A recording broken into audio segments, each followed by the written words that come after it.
اللہ نے فرمایا اے ایمان والو اللہ سے ڈرو. ہم اللہ سے ڈرتے ہیں. نماز کی پابندی ہے, مکمل نماز پڑھتے ہیں, 5 وقت کی نماز ہم جماعت سے پڑھتے ہیں, تہجد کی نماز پڑھتے ہیں, ہم عبادات کرتے ہیں, شریعت پر پابند ہیں, برائیاں نہیں کرتے, نیکیوں کے راستے پر ہم گامزن ہیں. پھر ہمیں سچوں کے ساتھ ہونے کی کیا ضرورت ہے؟ ہمیں اولیاء اللہ کے ساتھ ہونے کی کیا ضرورت ہے؟ ہمیں مرید, ہمیں بیعت ہونے کی کیا ضرورت ہے؟ ہم تو ایسے ہی پابند اسلام ہیں, ہم تو ایسے ہی نماز روزے کے پابند ہیں, برائیوں کے قریب نہیں جاتے, ہم پابند ہیں, اللہ سے ڈر رہے ہیں. کیا ضرورت ہے سچوں کے ساتھ ہونے کی؟ عزیزان ملت اسلامیہ, اب اسی بات کو آپ سمجھ لیں گے, انشاءاللہ ہماری تقریر مکمل ہو جائے گی. عزیزان ملت اسلامیہ, سچوں کے ساتھ, اولیاء اللہ کے ساتھ ہونے کی کیا ضرورت ہے؟ ان سے بیعت ہونے کی کیا ضرورت ہے؟ مرید ہونے کی کیا ضرورت ہے؟ آئیے میں آپ کو بتاتا ہوں. اللہ تبارک و تعالیٰ کی آپ نے عبادت کی, عبادتیں کی, نماز پڑھی, روزے رکھے, حج کیے, زکات دیے. جانتے ہیں یہ سب کیا ہے؟ یہ مال ہے. کیا ہے؟ مال ہے, خزانہ ہے. کہاں کا؟ آخرت کا خزانہ. آخرت کا خزانہ ہے. اور جانتے ہیں جہاں مال ہوتا ہے چوری وہی ہوتی ہے, جہاں خزانہ ہوتا ہے ڈاکہ وہی پڑتا ہے. کبھی آپ نے سنا کسی غریب کی جھوپڑی میں ڈاکہ پڑا ہو, کسی غریب کے جھوپڑی میں چوری ہوئی ہو؟ وہاں جا کر کے اپنا وقت کیوں برباد کرے گا چور؟ وہاں جائے گا جہاں اسے خزانہ ہاتھ لگے. تو ہمارے پاس جب اعمال کا خزانہ ہے, نماز کا خزانہ, روزوں کا خزانہ, حج و زکات کا خزانہ, اعمال کا خزانہ ہے, تو بتاؤ اس خزانے میں بھی چوری ہوگی کہ نہیں ہوگی؟ اس میں ڈاکہ پڑے گا کہ نہیں پڑے گا؟ پڑے گا. اس کا چور کون ہے؟ ہم سے نہیں, قرآن سے پوچھیں. قرآن کہتا ہے ان الشیطان للانسان عدو مبین, بے شک شیطان انسان کا کھلا ہوا دشمن ہے.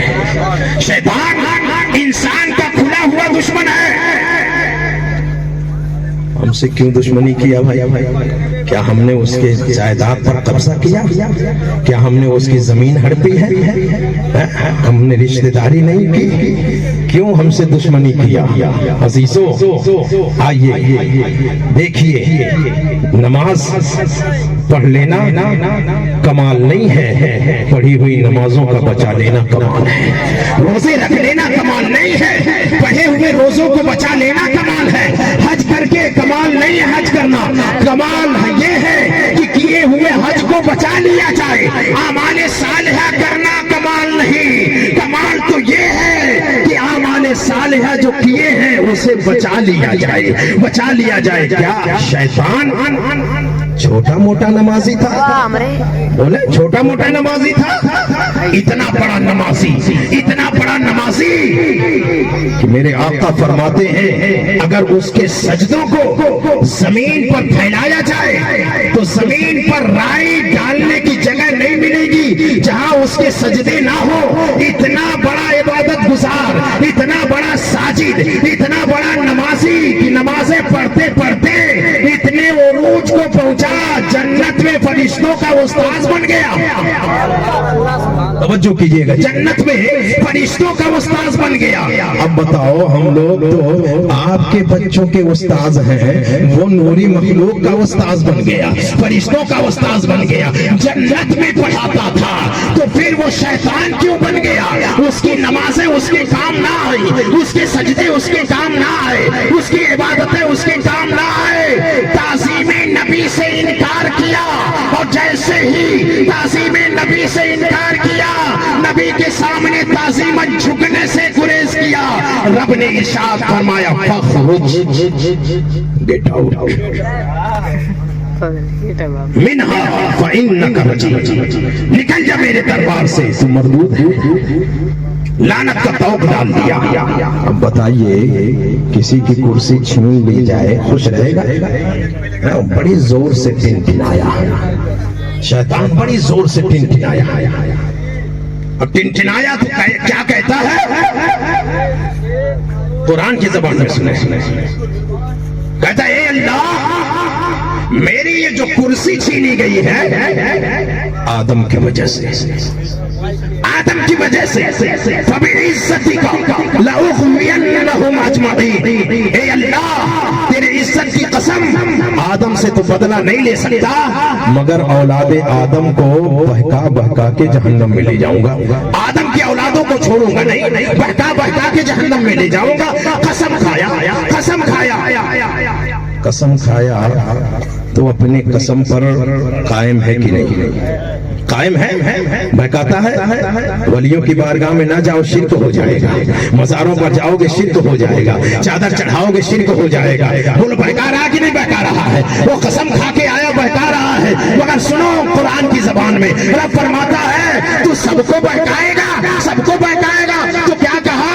الا عبادک منہم المخلصین، ہاں بہکاؤں گا سب کو مگر اے اللہ جو تیرے صالح مخلص بندے ہیں ان پر میرا داؤ نہیں چلے گا، میں انہیں بہکا نہیں پاؤں گا۔ جیسے ہی کہا اولیاء اللہ کو جو تیرے محبوب بندے ہیں ان کو بہکا نہیں پاؤں گا، رب نے فرمایا وَكُونُوا مَعَ الصَّادِقِينَ، اے میرے بندو ان سچوں کے ساتھ ہو جاؤ، جب تم ان کے ساتھ ہو جاؤ گے شیطان انہیں بہکا نہیں پائے گا، تم ان کے ساتھ ہو جاؤ گے تمہارے بھی ایمان و عقیدے کی حفاظت ہو جائے گا، ایمان و عقیدے کی۔ ورنہ آپ نے سنا ہے جس کا پیر کوئی نہیں اس کا پیر، بولو اس کا پیر شیطان ہے۔ کسی جماعت میں نہ معین الدین ہے، کسی جماعت میں نہ مخدوم اشرف سمنانی ہے، کسی جماعت میں نہ محبوب الہی ہے، نہ بابا فرید الدین گنجے شکر ہے، نہ قطب الدین بختیار کاکی ہے۔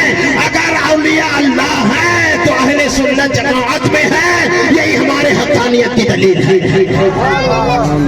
جن کا ذکر اللہ نے قرآن میں فرمایا ہے۔ اب آئیے اسی بات کو اپنے ذہن میں رکھیے گا اور آیت مبارکہ کا مفہوم سماعت فرمائیں۔ رب کا فرمانے عالی شان یا ایھا الذین آمنوا اتقوا اللہ، اے وہ لوگ جو ایمان لائے، اے ایمان والو اتقوا اللہ، اللہ سے ڈرو، وَكُونُوا مَعَ الصَّادِقِينَ، اور سچوں کے ساتھ ہو جاؤ۔ ہم اور آپ کو یہ سمجھنا ہے کہ اللہ سے ڈرنا کسے کہتے ہیں اور سچے کسے کہتے ہیں۔ اللہ نے فرمایا اے ایمان والو اللہ سے ڈرو، صرف ایمان والوں سے فرمایا، صرف ایمان والے اللہ سے ڈرے اور کسی کو نہیں ڈرنا چاہیے، جی اور نہ سب کو ڈرنا چاہیے۔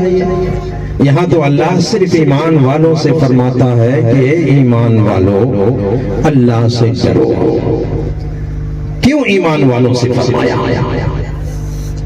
تو پہلے آپ اتقوا اللہ کو سمجھیں، تب بات سمجھ میں آئے گی کہ کیوں ڈرایا، صرف ایمان والوں سے کیوں کہا اتقوا اللہ، اللہ سے ڈرو۔ اس کا مطلب یہ ہے کہ اللہ نے جو کام کرنے کا حکم دیا ہے اسے کریں، اور جس سے روک دیا ہے اس سے رک جائیں، یہی اللہ سے ڈرنا ہے۔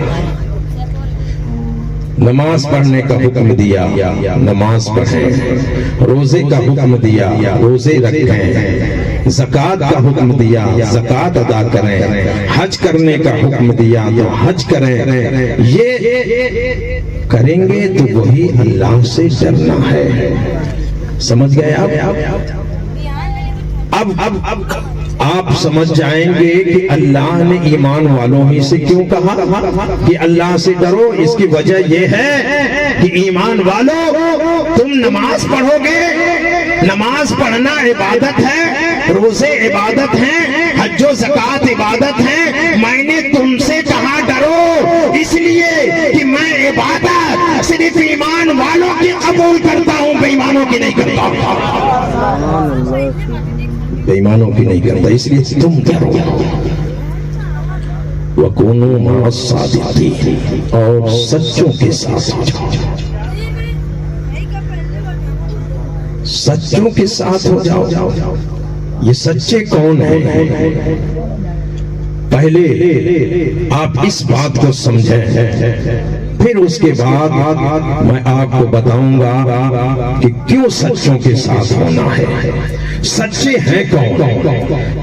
ہم سے نہ پوچھیں، قرآن سے پوچھیں۔ تو میرا رب فرماتا ہے میرے بندو قرآن پڑھو اور دیکھو جس پر میرا انعام ہو گیا سمجھ جاؤ وہی سچے ہیں۔ تو جب ہم قرآن پڑھتے ہیں تو بات سمجھ میں آتی ہے۔ اللہ فرماتا ہے انعم اللہ علیہم من النبیین والصدیقین والشہداء والصالحین وحسن اولئک رفیقا۔ اللہ فرماتا ہے میرا انعام نبیین پر ہے، میرا انعام صدیقین پر ہے، میرا انعام شہداء پر ہے، میرا انعام صالحین پر ہے۔ صالحین یعنی اولیاء کاملین پر ہے۔ اب بتاؤ نبیین پر اللہ کا انعام تو نبیین سچے، صدیقین پر اللہ کا انعام تو صدیقین سچے، شہداء پر اللہ کا انعام تو شہداء سچے، اولیاء اللہ پر اللہ کا انعام تو اولیاء اللہ سچے۔ چار کلاس کے لوگ ہیں، پانچواں نہیں ہے، چار ہی کلاس کے لوگ ہیں جو سچے ہیں، مگر نبیوں کا زمانہ ہمیں نہیں ملا، نہیں ملا۔ اگرچہ میرے آقا کا زمانہ قیامت تک رہے گا، ہے نا، ظاہری زمانہ انبیاء کا نہیں ملا، صدیق اکبر کا زمانہ نہیں ملا، شہداء کا زمانہ نہیں ملا، مگر اولیاء اللہ کا زمانہ، اولیاء اللہ کا زمانہ قیامت تک رہے گا۔ اللہ کے ولی قیامت تک ہوتے رہیں گے۔ تو جب ہم اولیاء اللہ کے دامن سے وابستہ ہو جائیں گے تو یہی شہداء سے ملائیں گے، یہی صدیق اکبر سے ملائیں گے، یہی مصطفیٰ جان رحمت سے ملائیں گے، مصطفیٰ جان رحمت سے ملائیں گے۔ اسی لیے میرا رب فرماتا میرے بندو میں نے نبوت کا دروازہ بند کیا ہے، نبوت کا دروازہ بند کیا ہے، تمہاری ضرورت کا دروازہ بند